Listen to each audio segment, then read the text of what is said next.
बड़ी परसेंटेज है कि जो भी हमारे यहाँ पे गोल्ड में इन्वेस्टमेंट करते हैं, उनकी स्टार्टिंग से प्रायोरिटी रही है गोल्ड। उनको लगता है कि सोने में इन्वेस्ट करो, सोने में इन्वेस्टमेंट। आप डिजिटली भी गोल्ड में इन्वेस्टमेंट कर सकते हो। फिर उस गोल्ड को डालता हूँ, ठीक है, नहीं डालता तो मेरे को कहीं ना कहीं डेफिनेटली वो लॉकर में रखना पड़ेगा। बाहर जाऊँगा तो मेरे को टेंशन ये रहेगी मेरे घर पे भी मेरा गोल्ड चोरी ना कर ले, तो मैं वापस ज्वेलर के पास जाऊँगा।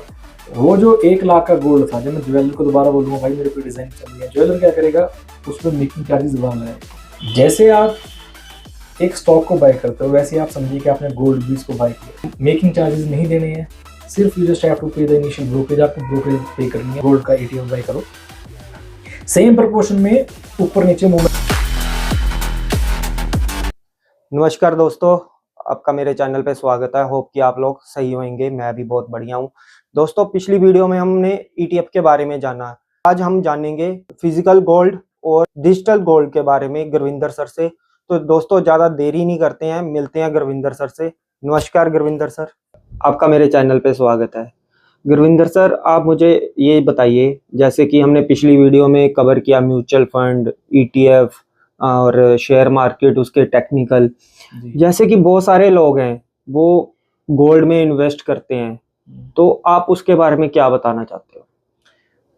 मनु जी, बहुत बड़ी परसेंटेज है कि जो भी हमारे यहाँ पे गोल्ड में इन्वेस्टमेंट करते हैं। और गोल्ड में इन्वेस्टमेंट करने के दो ऑप्शन है बेसिकली, कि फिजिकली, एक है डिजिटली। ज़्यादातर लोग जो हमारे हाउस होल्ड है या जो हमारे लेडीज़ हैं घर पे, या इनफैक्ट जो हमारे बुजुर्ग हैं, वो उनकी स्टार्टिंग से प्रायोरिटी रही है गोल्ड में। उनको लगता है कि सोने में निवेश करो, सोने में इन्वेस्टमेंट करो। पर क्योंकि आज के टाइम पे डिजिटल इंडिया है, तो आप डिजिटली भी गोल्ड में इन्वेस्टमेंट कर सकते हो।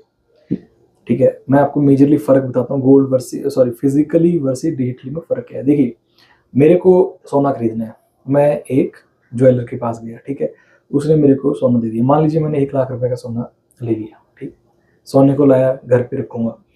या तो मैं अगर उस गोल्ड को डालता हूँ, ठीक है, नहीं डालता तो मेरे को कहीं ना कहीं डेफिनेटली वो लॉकर में रखना पड़ेगा या कहीं घर पे सेफ प्लेस पे रखना पड़ेगा। ठीक, बाहर जाऊंगा तो मेरे को टेंशन ये रहेगी मेरे घर पे भी मेरा गोल्ड चोरी ना कर ले। उसको डाल के कहीं पे निकलूंगा, मुझे ये रहेगा कि स्नैचिंग ना कर ले। इंडिया में स्नैचिंग का केस आपको पता क्या है। मेरे को ऐसा लगता है ब्रॉडरली टेंशन ज़्यादा है, उसका सुख कम है, दुख ज़्यादा है, जो फिजिकल गोल्ड हम वेयर करते हैं। मान लीजिए मेरे को, या सपोज कीजिए मेरे को मेरे पेरेंट्स ने गोल्ड दिया, मेरे पेरेंट्स ने मेरे को गोल्ड का एक गिफ्ट दिया, ठीक है, और वो मेरे पास लेके आए, और मान लीजिए मेरे को वो पसंद नहीं आया, ठीक है, तो मैं वापस ज्वेलर के पास जाऊंगा। वो जो 1 लाख का गोल्ड था, जब मैं ज्वेलर को दोबारा बोलूंगा भाई मेरे को डिज़ाइन पसंद नहीं है, ज्वेलर क्या करेगा, उसमें मेकिंग चार्जेस दोबारा लगाएगा।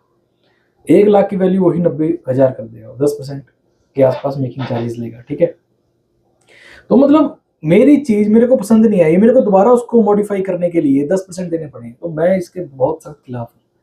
ठीक है, दूसरा, लॉकर की कॉस्ट अलग आएगी। जैसे कुछ लोग बैंक में गोल्ड रखते हैं, लॉकर की कॉस्ट अलग आएगी, मार्कअप चार्जेस होंगे। फिर एक सबसे बड़ा रिस्क, आज से कुछ टाइम पहले की बात है मनु जी, KDM गोल्ड होता था।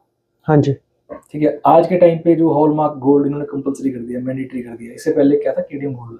अब मान लीजिए किसी के पास 1980 में, 1990 में या 2000 में किसी के पास गोल्ड है KDM का, अब उसमें उसकी तो कोई गलती नहीं है। आज के टाइम पे गवर्नमेंट बोलती है मैंडेटरी कर दिया, ओरिजिनल जो सोना है वो सिर्फ हॉलमार्क का है। अब मान लीजिए 10 लाख की आपके गोल्ड की कॉस्ट है, आप किसी भी ज्वेलर के पास जाओगे तो ज्वेलर बोलेगा मैं 20% कट करूंगा, 30% का कट मारूंगा, मतलब 10 लाख की वैल्यू 7 लाख रुपए रहेगी। आपकी तो कोई गलती नहीं है। नहीं। आज मान लीजिए मेरे पास आज हॉलमार्क का गोल्ड है, ठीक है, कल को वही हॉलमार्क का गोल्ड, जब मैं कल को कोई ऐसी गाइडलाइंस आती है, कोई गवर्नमेंट की कोई ऐसी पॉलिसी आती है कि जो हॉलमार्क का गोल्ड है ये लीगल टेंडर नहीं है, ये लीगल ही नहीं है, इसमें आपका तो कोई फॉल्ट नहीं है। ठीक है, ये सबसे बड़ा चैलेंज है मेरे हिसाब से। जैसे KDM को इन्होंने बोल दिया कि आज के टाइम पे अगर किसी को भी गोल्ड बाय करना है तो हॉलमार्क का होना मैंडेटरी है। ठीक है जी, अब आ जाइए डिजिटल गोल्ड पे। डिजिटल गोल्ड को बाय करने के कई तरीके हैं। डायरेक्टली आप, जैसे जो हमारी थर्ड पार्टी ऐप्स जैसे पेटीएम है, इनफैक्ट आपका गूगल पे है, इनके थ्रू आप बाय कर सकते हो। क्योंकि हम हैं स्टॉक मार्केट के लोग, तो हम हर बात स्टॉक मार्केट के थ्रू ही करेंगे। गोल्ड ETF करके एक इंस्ट्रूमेंट है, लास्ट वीडियो में हमने कवर किया था ETF क्या है। आपको करना क्या है, जैसे मान लीजिए मेरे को सोना बाय करना है, सपोज करो सोने का रेट है 75,000 रुपये। ठीक, अब मेरे को 75,000 रुपये बाय करना पड़ेगा।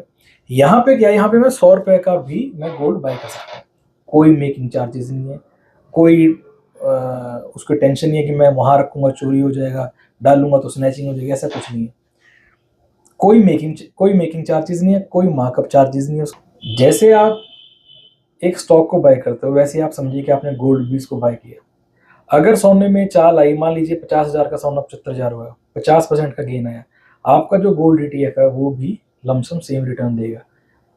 कोई यहाँ पे आप मेकिंग चार्जेस नहीं देने हैं, सिर्फ यू जस्ट हैव टू पे द इनिशियल ब्रोकरेज, आपको ब्रोकरेज पे करनी है। आप अपने गोल्ड को ETF को जितना मर्जी लंबा टाइम के लिए रखिए। आपको अपने बच्चों को अगर गोल्ड ही गिफ्ट करना है, जैसे मैं हमेशा बोलता हूँ अपने बच्चों को शेयर गिफ्ट करो, लेकिन ठीक है, अगर आपकी परसेप्शन है कि आपको अपने बच्चों को गोल्ड गिफ्ट करना है, आप करो क्या, गोल्ड का ETF ले लो। आज ले लिया, मान लीजिए आज सोने का रेट है 100 रुपये एग्जाम्पल के तौर पे, कल को सोने का रेट हो जाता है 1,000 रुपये। आपने यही सोना अगर घर पे रखा हुआ है, टेंशन है KDM से हॉलमार्क होगा, हॉलमार्क से कुछ और होगा, मेकिंग चार्जेस हैं, अगर आप ये पैसा बैंक में रखते हो लॉकर के एनुअल चार्जेस हैं, इतना कुछ करने की जरूरत नहीं है। गोल्ड का ETF बाय करो, सेम प्रोपोर्शन में ऊपर नीचे मूवमेंट होगा। जैसे ही गोल्ड जिस भी उसमें रेशो में गोल्ड की मूवमेंट होगी, गोल्ड अगर अब ऊपर जाएगा आपका ETF ऊपर जाएगा, गोल्ड अगर नीचे जाएगा आपका ETF भी नीचे जाएगा। सबसे बढ़िया तरीका है ये गोल्ड में इन्वेस्टमेंट करने का, गोल्ड का आप ETF बाय कर सकते हो।